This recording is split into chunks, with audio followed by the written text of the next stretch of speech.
എല്ലാവർക്കും നമസ്കാരം. ബ്ലോഗ് വിത്ത് PKR സ്വാഗതം. കഥകളിയിലെ പെൺവേഷത്തിന് വലിയ രഹസ്യം എന്താണെന്നറിയാമോ? ദേവി നേരിട്ട് ദർശനം നൽകിയ ആ ക്ഷേത്രക്കുളവും അന്ന് പ്രത്യക്ഷപ്പെട്ട അതേ വേഷത്തിൽ കുളത്തിന് നടുവിലായി നിൽക്കുന്ന ആ മനോഹരമായ കഥകളി രൂപവും നമ്മൾ ഇന്നത്തെ വീഡിയോയിൽ കാണാൻ പോവുകയാണ്. അതെ, നമ്മൾ ഇന്ന് പോകുന്നത് മുഴക്കുന്നം ശ്രീ മൃദംഗശൈലേശ്വരി ക്ഷേത്രത്തിലേക്കാണ്. അപ്പോൾ നമുക്ക് നേരെ വീഡിയോയിലേക്ക്. കൊട്ടിയൂർ ക്ഷേത്ര ദർശനത്തിന് ശേഷം ഞങ്ങൾ നേരെ പോയത് മുഴക്കുന്നം മൃദംഗശൈലേശ്വരി ക്ഷേത്രത്തിലേക്കാണ്. കേളകത്ത് നിന്ന് ഏകദേശം 22 കിലോമീറ്റർ ദൂരമുണ്ട് ഇവിടേക്ക്. കേരളത്തിലെ ഏറ്റവും പുരാതനമായ 108 ദുർഗാക്ഷേത്രങ്ങളിലൊന്നാണിത്.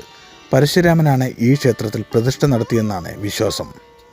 സ്വർഗത്തിൽ നിന്ന് ഒരു മൃദംഗം ഇവിടെ ഒരു ശൈലത്തിൽ അഥവാ മലയിൽ വീണുവെന്നും ആ മൃദംഗത്തിൻ്റെ നാദം മുഴങ്ങിക്കേട്ടതുകൊണ്ടാണ് ഈ സ്ഥലത്തിന് മുഴക്കുന്നെന്ന പേര് വന്നതെന്നുമാണ് ഐതിഹ്യം.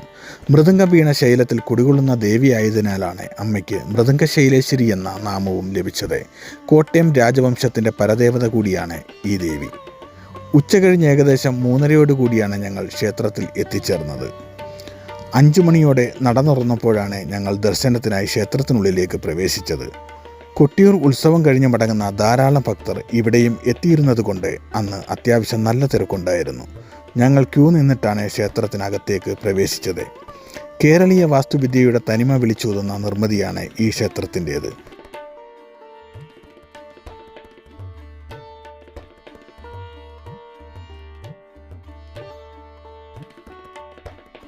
തിരക്കുണ്ടായിരുന്നെങ്കിലും വളരെ ഭക്തിസാന്ദ്രമായിരുന്നു അന്തരീക്ഷം. മനോഹരമായ സ്വർണം പൂശിയ കൊടിമരവും വിസ്മയിപ്പിക്കുന്ന മരപ്പണികളാൽ അലങ്കരിച്ച ശ്രീകോവിലും ഒക്കെ കണ്ട് തൊഴുത് കുറച്ചു സമയം ഞങ്ങൾ ആ ക്ഷേത്രമുറ്റത്ത് ചിലവഴിച്ചു. ദർശനവും കഴിഞ്ഞ് ചുറ്റമ്പലവും ചുറ്റിത്തൊഴുത് പ്രസാദവും വാങ്ങി ഞങ്ങൾ പതുക്കെ പുറത്തേക്ക് നടന്നു. ക്ഷേത്രത്തിൽ നിന്ന് പുറത്തിറങ്ങിയാൽ കാണുന്നത് കോട്ടയത്ത് തമ്പുരാൻ ഓഡിറ്റോറിയമാണ്. കഥകളിയും അതുമായി ബന്ധപ്പെട്ട് മറ്റ് കലാപരിപാടികളും അരങ്ങേറുന്നൊരു കലാമണ്ഡപമാണിത്. അതിനുശേഷം ഞങ്ങൾ കണ്ടത് ക്ഷേത്രപ്പറമ്പിലെ വലിയൊരു ആൽമരമാണ്. ഈ ആൽമരത്തണലിലിരുന്ന് ധ്യാനിച്ചപ്പോഴാണ് കോട്ടയത്ത് തമ്പുരാന് ദേവി ദർശനം നൽകിയത്. ആ ചരിത്രമുറങ്ങുന്ന ആൽമരം കടന്ന് ഞങ്ങൾ നേരെ പോയത് അവിടുത്തെ പ്രസിദ്ധമായ അമ്പലക്കുളത്തിന് അടുത്തേക്കാണ്. പടവുകൾ ഇറങ്ങിച്ചെല്ലാൻ തന്നെ പ്രത്യേക ഭംഗിയുള്ള ആ കുളത്തിൻ്റെ കാഴ്ച ശരിക്കും ഒരു അനുഭവം തന്നെയാണ്. ഇതാണ് ഈ ക്ഷേത്രത്തിലെ ചരിത്രമുറങ്ങുന്ന തീർത്ഥക്കുളം. ഇതിന് പിന്നിലൊരു വലിയ ഐതിഹ്യമുണ്ട്. കോട്ടയത്ത് തമ്പുരാൻ കഥകളി ചിട്ടപ്പെടുത്തിയത് ഈ ക്ഷേത്രത്തിൽ വെച്ചാണ്. എന്നാൽ എത്ര ശ്രമിച്ചിട്ടും കഥകളിയിലെ സ്ത്രീവേഷം എങ്ങനെയായിരിക്കണമെന്ന് അദ്ദേഹത്തിന് മനസ്സിൽ തെളിഞ്ഞില്ല. അങ്ങനെ അദ്ദേഹം നമ്മൾ നേരത്തെ കണ്ട ആ അരയാൽ തറയിലിരുന്ന് ദേവിയെ ധ്യാനിച്ചു.